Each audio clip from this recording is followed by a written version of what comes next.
So my plan today, or rather this evening, is I'm going to work on a skirt pattern.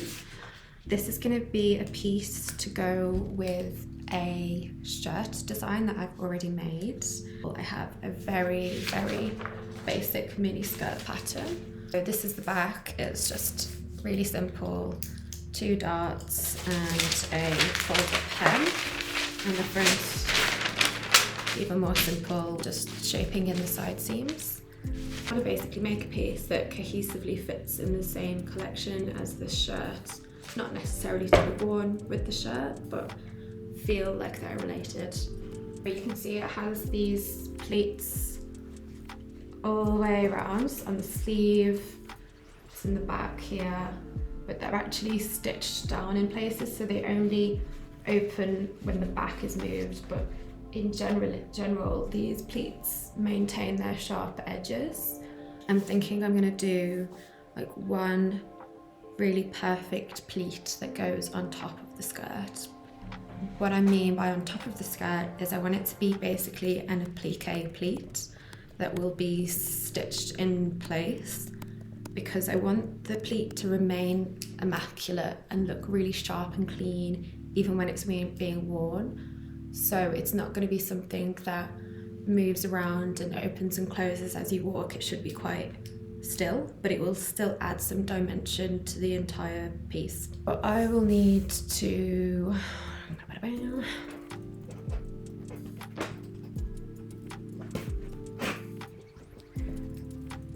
pattern applique pleat.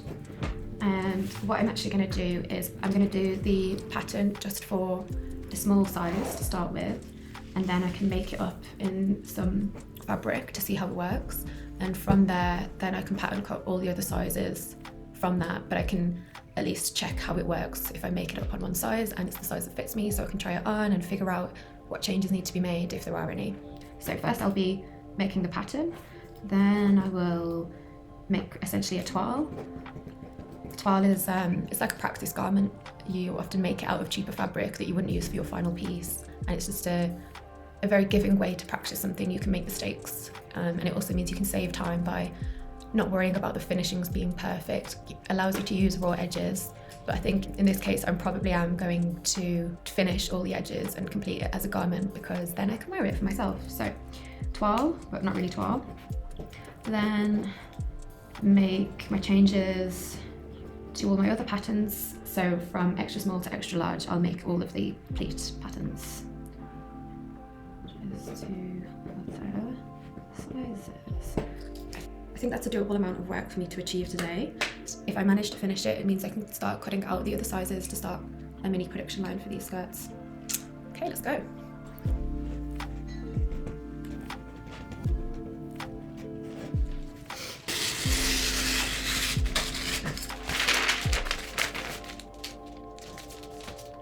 When working with pleats, folds or darts, it's helpful to fold these parts on the paper pattern while you're cutting them out. This ensures that your seam allowances align perfectly. I've overlocked the hems, facings and the zipper opening. Once the skirt is sewn, I'll overlock the other side seams together.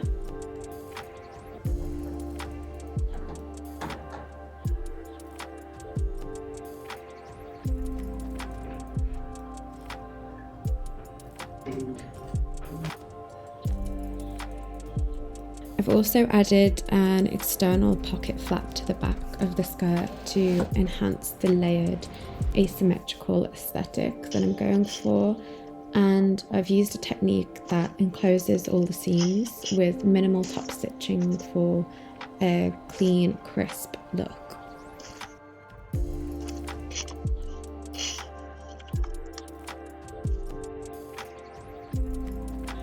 To maintain the loose 3D pleat shape, I've sewn it on halfway, then I'll do the other half once the hem's complete so that I can avoid stitching through these pleats.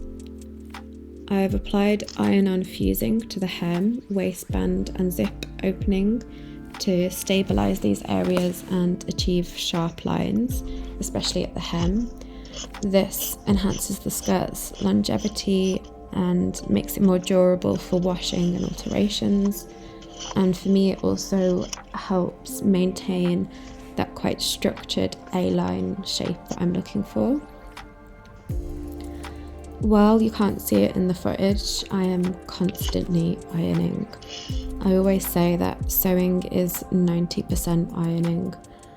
I pre-steamed my fabric before cutting to avoid shrinkage, and I'm pressing my seams throughout.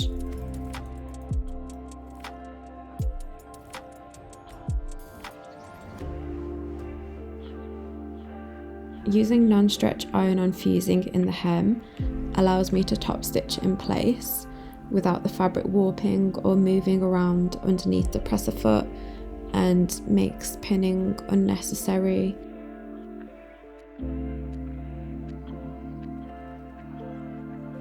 The waistband sits around mid-waist and has a gentle curve to follow the body. I'm mitering the seam allowances of my facing, and I've been told that I'm excessive with this, but I'm fine with that reputation. It helps me achieve a sharp finish, reduces bulk, and for me that noticeably improves the overall quality.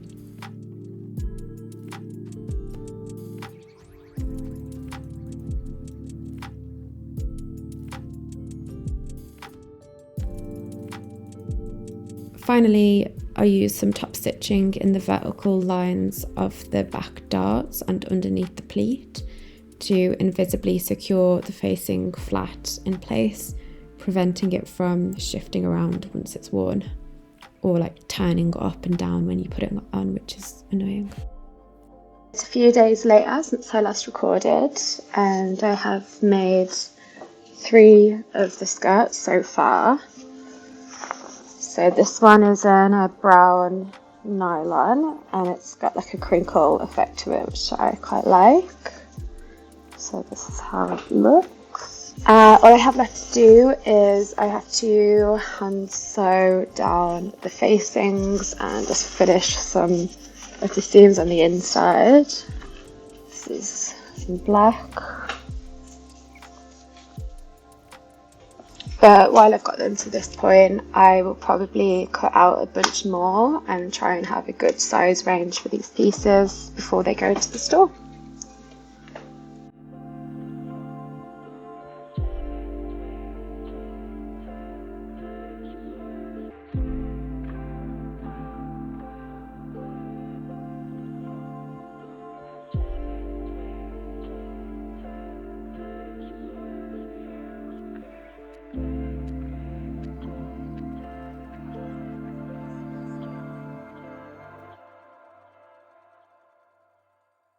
I actually have planned to cut out about 7 more skirts tonight.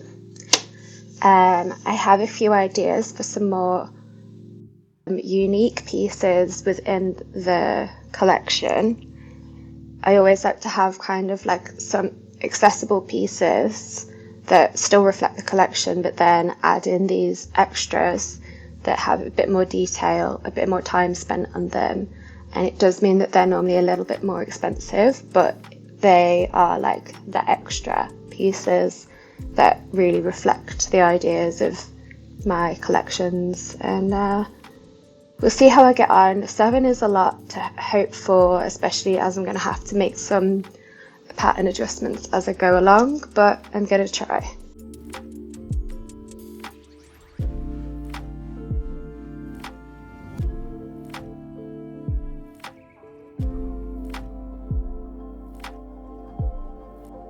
My brain is wondering while I'm doing the kind of mindless tasks like this. I'm thinking about the next pieces that I will work on. Even though I'm not producing shows or even shoots yet, I still like to think of my designs in sets or as full looks. So I already have the pattern for the pleated shirt that I showed you earlier. These will go well with these skirts. So I'm going to source the fabric to make those in the next weeks.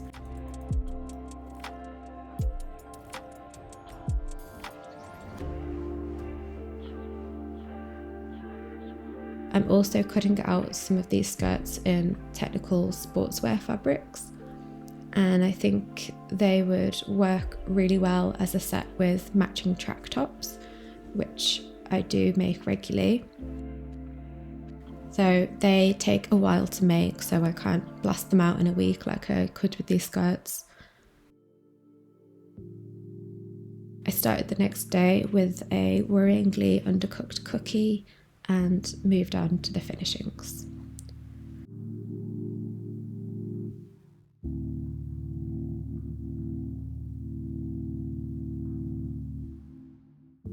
While I'm sewing inside the facings down, my goal is basically to stitch it invisibly. So I need to make sure the stitches don't come on the outside of the garment and that they are hidden basically. And another thing that I'm going to be careful of is, while I want the fold on the inside to be really crisp and clean and neat and like tightly stitched to the inside, I need to make sure that it gives enough space for the zip to go past it and not to get stuck, and to sew it neatly so that there's no threads that can get in the way later as the zip is going up and down. Obviously not everyone can make their own clothes, but one of the benefits is that you can really pay attention to detail, to these finishings that make a garment last longer, and you can really resolve all the tiny little issues that are annoying about clothes like that, like zips getting stuck or threads being loose and in the way. Oh, I've still got a pin in here. That's good. So I basically already pressed flat facing. This here is the facing, and this is where I'm going to be stitching in next to the zip, and the stitches can't come through to the outside. When I start it as well, I'm going to hide the knot on the inside so that everything is trapped inside. And I can trim down some of these like inside bits, like the excess zip, so that there's less bulk in there you know? You know what I mean. Get rid of a bit of that, and also there's quite a lot of extra seam allowance in there that is not necessary, but what I'm going to do is stitch vertically through the very edge of this facing, just catching that edge, and then the other side I'm going to be catching just the top threads of the ribbon of the zip, so it's not going to go all the way through the other side. God, I cut my nails so I've got nothing to push through, and it's quite tough. It's good to do it on like a flat surface, because then you can keep making sure that the facing isn't being placed in the wrong way so that it's pulling the outside of the fabric in a weird way. You just want to make sure it keeps exactly in its place. The needle is going through the top threads of the zip, and then it's not coming through to the other side at all.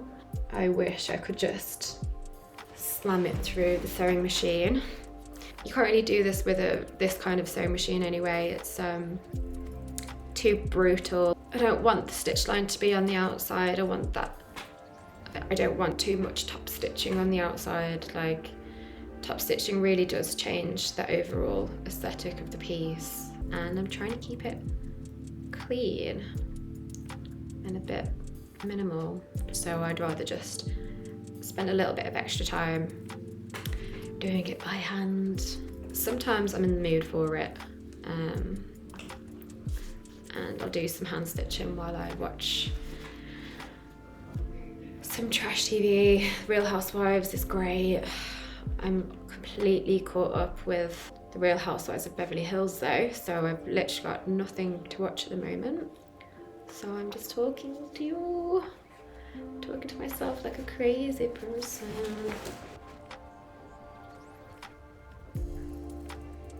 Then when I get to the end of the facing, I'm going to do invisible stitch on the inside as well, just to close off the seam allowance inside the facing so that it doesn't pop out or threads don't come loose. All of these things just make it last longer, and that's important.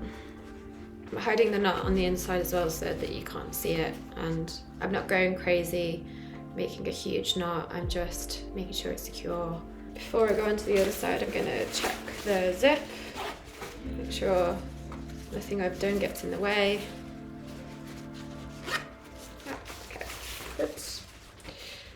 Now on to the next side.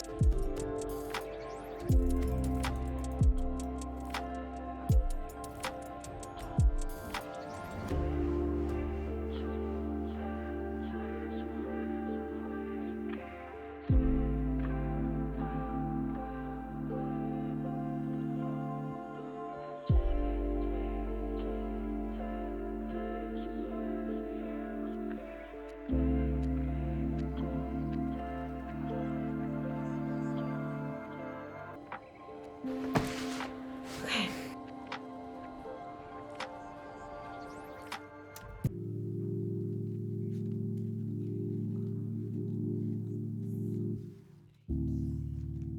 Before I show you how some of the final pieces turned out, here I'm just making my hang tags. I'm using 3mm round elastic because I like that chunky and kind of bouncy look. And also the elastic is in line with lots of the other pieces in my collection. For the design of the tag itself, it's pretty simple, just my logo and QR code. I prioritised nice quality paper that has like a fine sandpaper texture to the touch.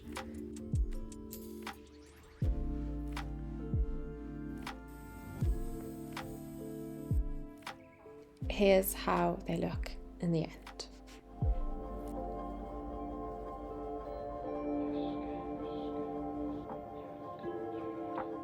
Thank you so much for watching. I would love it if you would give me a follow or subscribe or whatever you do these days. I'm a teeny tiny little brand just working on my own, and every little bit of support is so greatly appreciated. My Instagram handle is Jolie Walford. My TikTok handle is Slowest Slow Fashion. Hopefully I'll make more videos like this. If there's any topics you'd like me to cover, specifically sewing tutorials or design chat, please let me know in the comments. If this gets seen by anyone at all, I hope so.